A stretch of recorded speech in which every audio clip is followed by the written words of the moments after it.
Hi there. I wanted to share with you today something that I think is really important, something we can share with our friends. That's why I'm making this video. I title this Warnings in the Data, A History of Shaking Earthquakes from 1940 to 2015. And more specifically, this is looking at magnitude 5 or greater earthquakes worldwide. So with that being said, let's take a look first at what we're talking about when we say magnitude 5 or greater. I've got a little graph here that shows the relationship of magnitudes. We see on the left-hand side increasing magnitude, a larger number is more shaking, a more violent earthquake. A smaller number is less significant earthquake. The data that we see here, or rather the annotations here, are giving examples of specific earthquakes that happened at specific times in history. And what we're going to be looking at is magnitude 5. Magnitude 5, we follow this line across here, and what we see is that is equivalent to or slightly greater than the average tornado, or the force in the average tornado, which is definitely a powerful force and one to be reckoned with. So that just gives us some perspective of the magnitude or force of the earthquakes that we're going to be looking at. What I generally do is when I'm doing data analysis of data like this, I go out to various sources, reliable sources, to get data.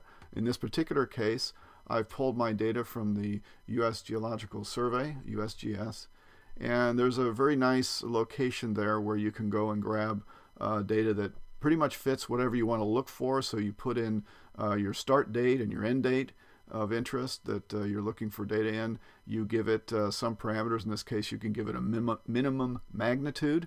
For us, we would put in a number like 5. That's the number we put in there.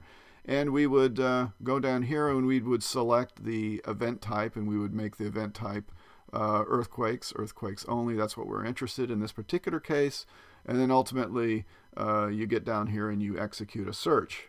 But that's the way you gather your data. Well, it turns out that if you put low numbers in here, you say, well, I just want to grab all the earthquakes. So I put, like, the number 1 in here, and let's say I would say from 2015, if I said from 1940 up to the current date here, that would be, and of course I might even say, from January, from 01 to 01 here as well.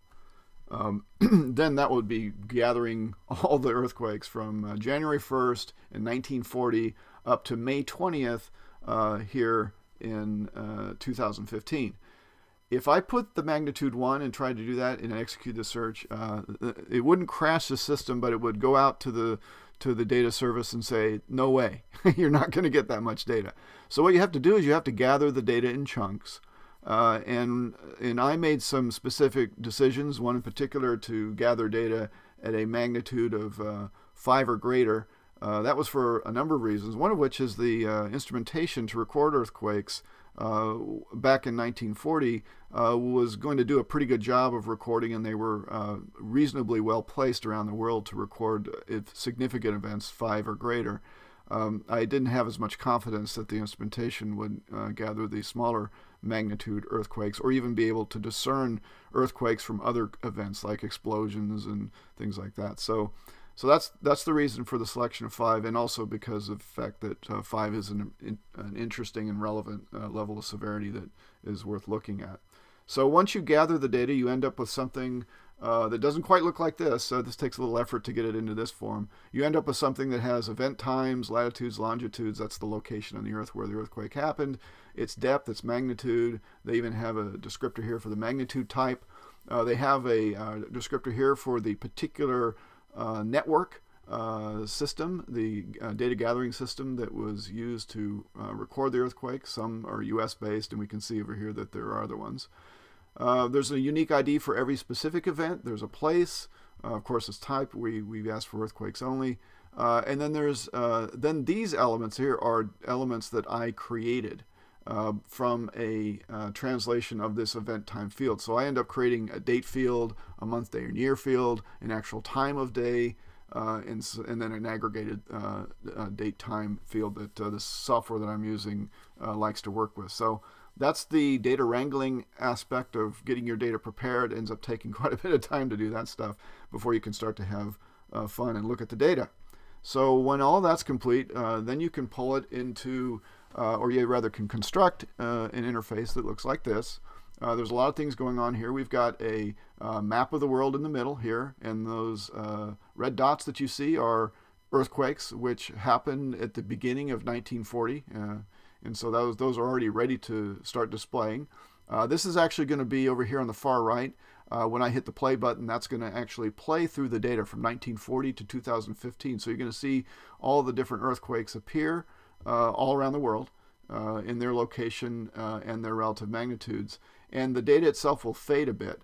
What we have going on over here is we have the number of records, or this would be the total number of records in that specific recording year, because we're going to be stepping through this year by year, not month by month, because that would just take way too long.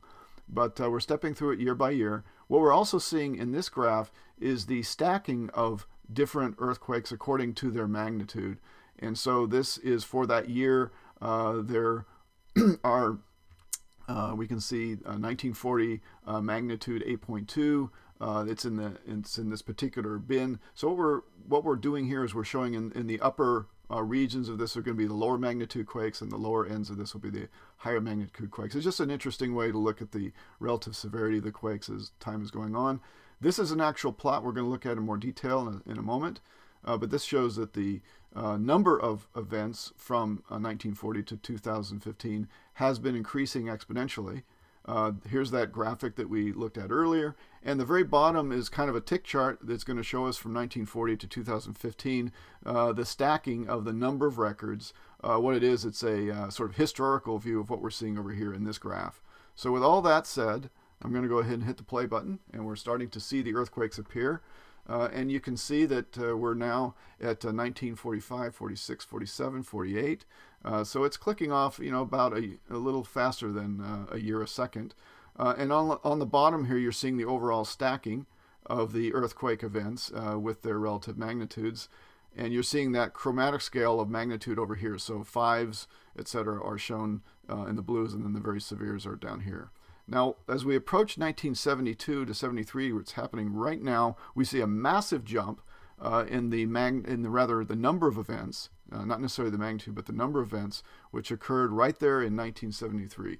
That, for me at least, was the most profound discovery in this data. It just stands out, without equal.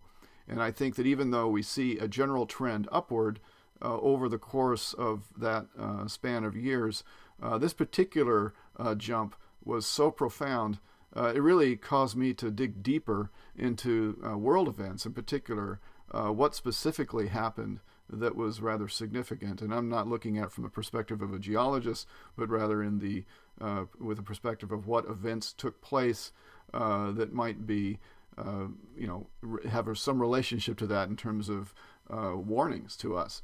So in that regard, we have another way to look at these two things, and I just want to show how the relative increasing rather intensity of the quakes, the magnitudes, is not going up significantly. It sort of has a little bit of a peak here in time. That's around the 1960s, early 60s, and it kind of goes down here in the 80s, and it starts to look like it's going up again in the 2000s, early to mid 2000s. So that's that curve.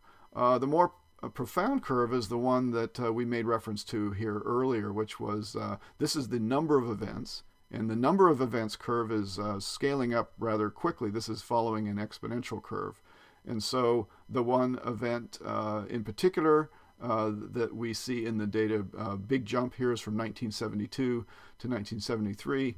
And to look at that in more detail, let's come over here to this graph and just focus specifically on that. So what we see here is the total number of recorded earthquakes of magnitude 5 or greater were 369 in the year 1972. And then in 1973, we see that number jump up to 1,435. And as we consider this in relationship to the things that are happening in the world right now in 2015, we can look back at this historically, particularly in relationship to a very significant decision. It was the Roe v. Wade decision by the U.S. Supreme Court. This decision really resulted in America heading down a path of murder of innocent children to the tune of 54,972,980 babies killed as of last week. So that's rather significant, and I think that we can see that the warning was sent right there at that moment that the decision was rendered. So we can look back at that date and say that it absolutely was something rather profound. And with that, I think we can carry forward this warning, tell others, let people know. There are many, many things that we can be looking at in the world now with the terrorism and the persecution that's going on worldwide, and things that don't make sense to people. But now is the perfect time for us to share the gospel message and to get the real truth of Jesus out there and let people come to a relationship that brings them salvation.